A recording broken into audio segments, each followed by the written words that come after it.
आज एक शिविर का आयोजन किया गया है। इस शिविर में शराब के पिछले जो कितने पेशेंट आ गए हैं, वो चीज़ को आपने ट्रीटमेंट किया है समाज में। ये शिविर एक्चुअली सिर्फ हरसुल एरिया के लिए रखा हुआ था, हमारा हरसुल जो प्रभाग है उसके लिए। तो उसमें तकरीबन 100 लोग आए, 100 लोगों को पेशेंट हमने देखे और उसमें जो है तो मेडिसिन वगैरह शुरू की। और अगर वो लोग रेगुलर फॉलोअप वगैरह करते रहेंगे तो इंशाल्लाह वो बिल्कुल दारू मुक्त रहेंगे। दवा गोलियां उनको मेडिसिन वगैरह शुरू की गई और उनको अच्छे से सलाह भी दिया गया उस बारे में।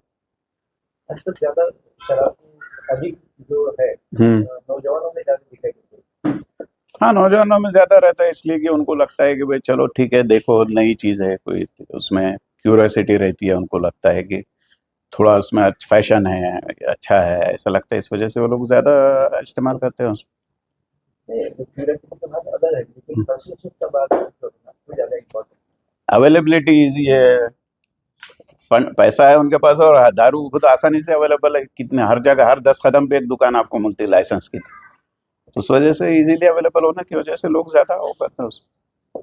नैराश्य की जो भावनाएं हैं तो नौजवानों ने नैराश्य की भावना तो ठीक है, नैराश्य की भावना है तो डॉक्टर्स के पास उनको जाना चाहिए, साइकेट्रिस्ट के पास। शराब से थोड़ी उसके मसले हल हो जाने वाले हैं। ये है कि मेडिसिन वगैरह रेगुलर लेना चाहिए, तो हो सकता है वो सब ठीक ठाक रहेंगे और रहेंगे।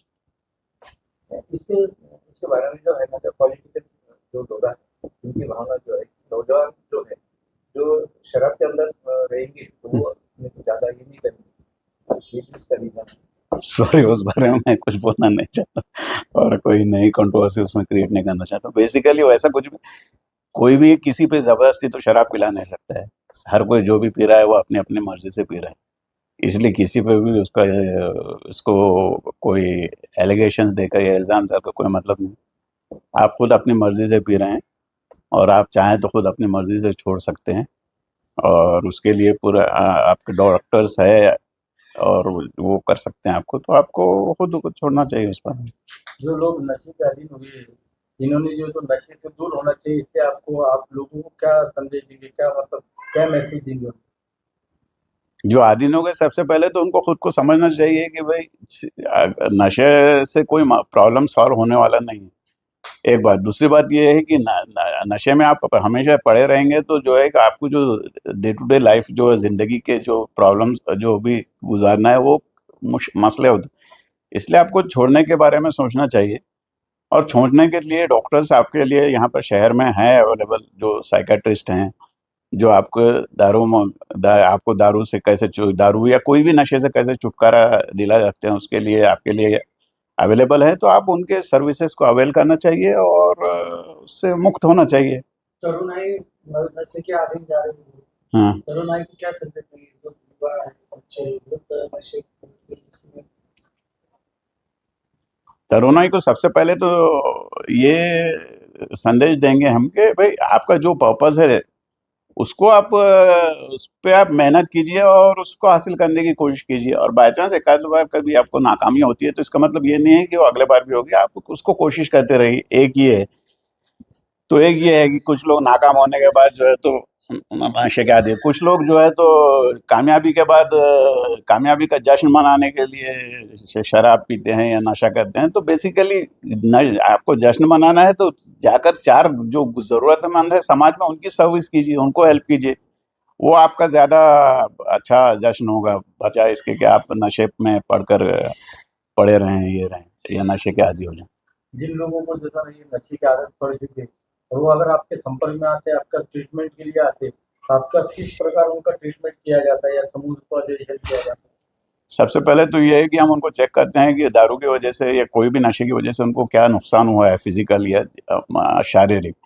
उस एतबार से उसको मेडिसिन वगैरह ये शुरू करते हैं। जैसे लीवर पे अगर दुष्परिणाम हुआ तो उस एतबार से, या जो है तो उसका पेट पे दुष्परिणाम हुआ तो उस एतबार से कुछ मेडिसिन वगैरह की जरूरत है तो वो शुरू किए जा सकते।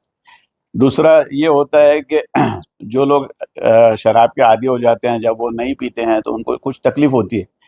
तो तकलीफ होने इसके लिए कुछ मेडिसिन दरकार होती है, जो जिनसे ट्रेमर्स वगैरह नहीं होती है या बेचैनी नहीं होती। तो वो मेडिसिन हम लोग उनको शुरू करते हैं। या नींद नहीं आती है कुछ लोगों को शराब नहीं पीने से, तो उनको वो मेडिसिन देते हैं जिनसे उनको अच्छी तरह से नींद आती है, ये देते हैं। उसके बाद फिर कुछ दवा ऐसी भी अवेलेबल है कि उसके ऊपर शराब की जो ख्वाहिश होती है, जो तलब होती है, जो इच्छा होती है, वो नहीं होती, तो वो मेडिसिन भी हम लोग पेशेंट को शुरू करते हैं, जिसकी वजह से उसको दारू की इच्छा नहीं होती है। तो ये सब हम वो करते हैं। और दूसरा ये कि अगर जो भी कोई तान तनाव टेंशन जैसा माहौल अगर घर में है तो उस बारे में हम दूर करने की कोशिश करते हैं। घर में आपस में कोई अगर परेशानी है तो वो दूर करने की कोशिश करते हैं।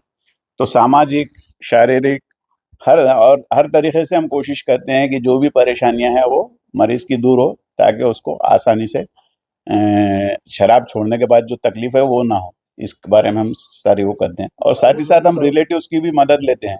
2 लोगों के ऊपर आपने आज जांच किया है, हाँ, कौन सी उम्र के ज्यादा दुष्ट पाए गए आपके पास?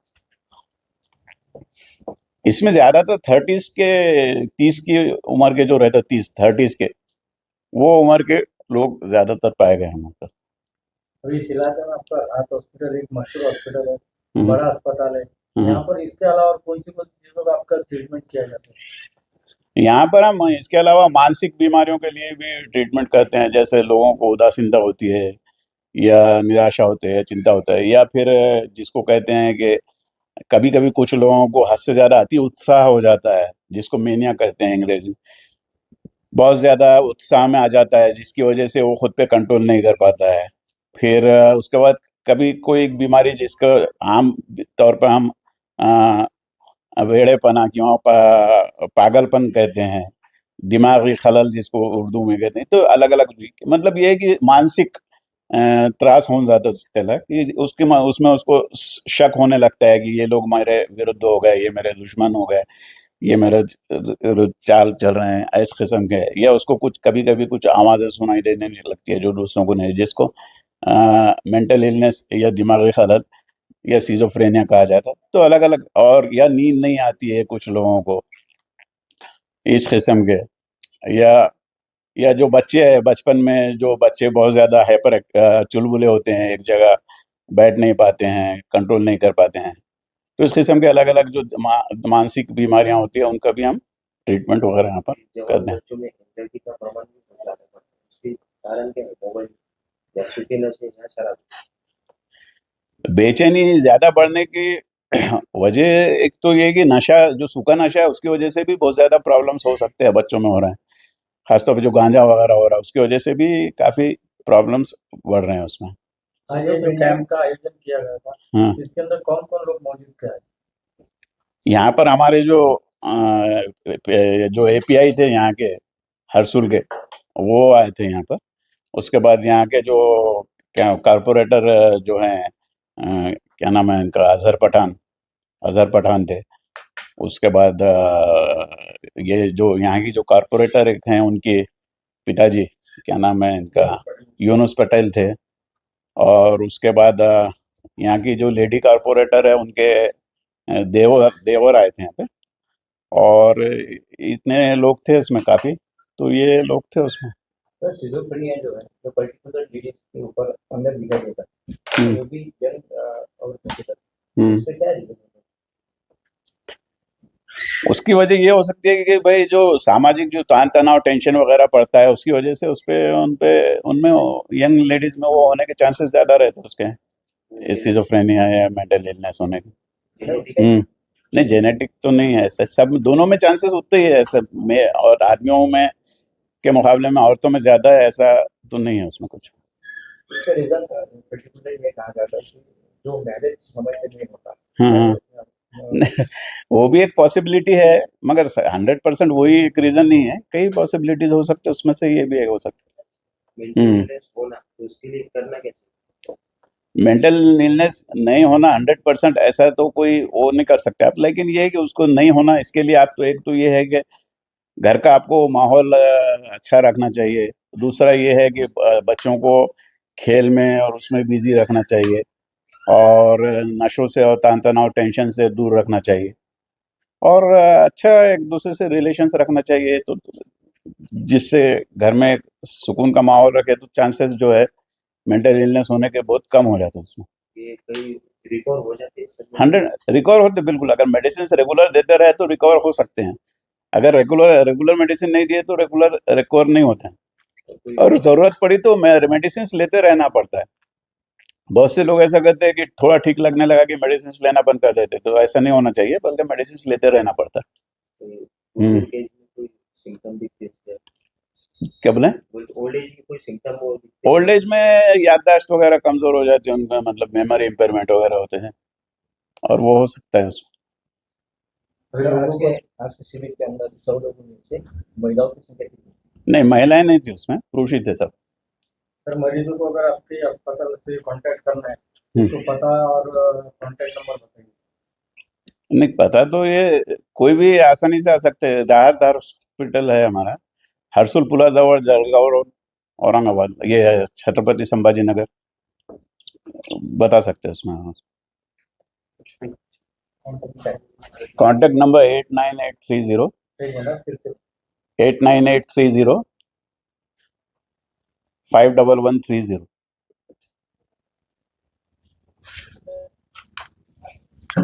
पानी लो।